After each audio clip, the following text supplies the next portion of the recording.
This is Scott Palmer presenting for Group 6, Chapter 8. In this presentation, we will go over the integration operation capabilities into dev teams. One of the goals of this chapter is to understand how we can enable market-oriented outcomes with small teams to quickly deliver value to the customer. To achieve this goal, we must integrate operation capabilities into dev teams. With that, ops plays an important role in improving the productivity of dev teams, as well as enable better collaboration and organizational outcome.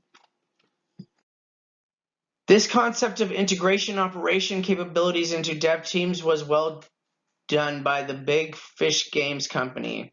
Because the company was organized as centralized operations organizations, it had many teams working with development, and each team used different technologies, resulting in many problems, such as dev teams needed to fight for ops resources, unreliable tests and integration environments, problems with release process, and etc.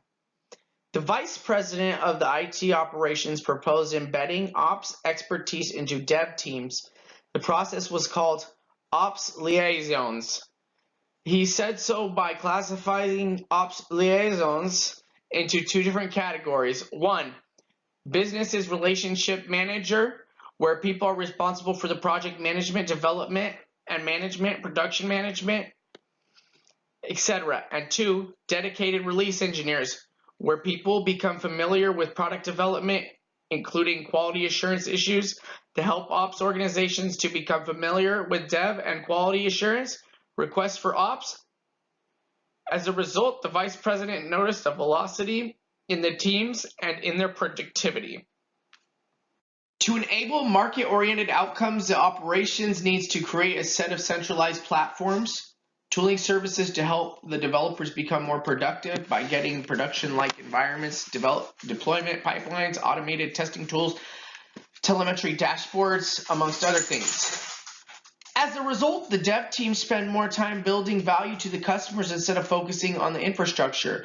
The goal here is to build tools to enable self-service. Consequently, these platforms should not become dependent on developers.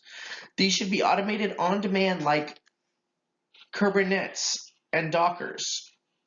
By creating an effective internal marketplace of capabilities, we help others to see the solution is the easiest choice available. But it's necessary to have the version available, a version control repository, a deployment pipeline to run code quality, security, and other things. This will make their lives easier, and the customers become our internal dev teams instead of the real final users. The goal is to build tools to enable self-service. In order to enable more market-oriented outcomes, we must enable product teams to become more self-sufficient by enabling operations engineers with the product team. The product team's goals become their priorities when they embed operations and engineers into dev teams, which makes the product team have more money to hire ops engineers. Now, the interviews and the hiring process are done by centralized operations group, which makes it interesting because Disney has embedded ops engineers inside the product teams, which developers, testers, and info security people. Just like large development projects, we can embed ops engineers into teams and the work responsible. Those teams are responsible for the step-by-step process that leads the project development. Assigning a designated liaison for each product team is a very important step that offers the desired benefits. Sometimes it is hard to reach those benefits for many reasons, such as money, scarcity, and other things.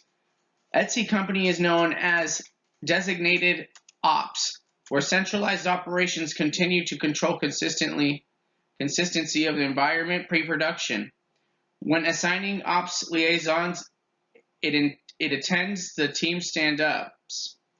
It acts such like the embedded ops model. It identifies resources or time conflict.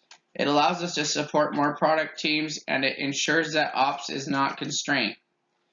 Ops engineers will then become responsible for knowing why, how, and where the functionalities exist, as well as the infrastructure and how they are affected, in addition to departures from your previous architectures and feature launch plans. Ops need to be a part of the dev process and vice versa, so operations are able to plan and spread knowledge into product teams. This happens when people familiarize themselves with the development culture. Dev practices and methodologies are well organized, and ops need to be in the same context of these practices and methodologies. The purpose behind inviting ops into devs is to help everyone in the team see what is happening in the project. This is like making the work visible. It helps to prioritize the work, resolve concerns, help in resolving issues, sharing the same goals, reinforcing the value stream. A good practice is to invite the ops engineers to participate in daily meeting and be part of planning process with the devs. It helps the process of deploying the software because resources will be available. Everyone will work on the same goal. Devs and ops making what we know as DevOps. In this slide, we will see the retrospective meeting allows the team to make some experiments in the next sprint. This is the reason why ops must participate also in this meeting, because they can present the outcomes of the deployment process, infrastructure problems, and other things. Consequently, this process will help the next meetings directing the group's members for the best choices when a new sprint starts. For example, a good way to provide continuous feedback, but now provided also by the operational team. This is also a good way to provide continuous feedback, but now provided also by operation teams. The ops feedback helps better to see and understand the downstream impact of decisions they make. We need to remember that the improvement of daily work is more important than daily work itself. In addition to using agile methodologies, the best practices, we must make the work visible. It is important also to include the activities of the operations group in the shared Kanban board. However, it is important to put only those activities that are relevant to product delivery, which shows how many benefits of using these best practices, such as directing us where a problem might be, resolving any issues by escalation, identify what needs to be done, and finally tracking the operations to support the product. In this presentation, we have learned that 1. Dev teams are heavily affected by ops teams. 2. Developer productivity is increased by a shared service serviced by automated platforms. 3. Assigning ops liaisons is more able to support product teams in an embedded ops model. 4. Dev culture is more understood when we integrate ops into divided rituals. 5. Thank you.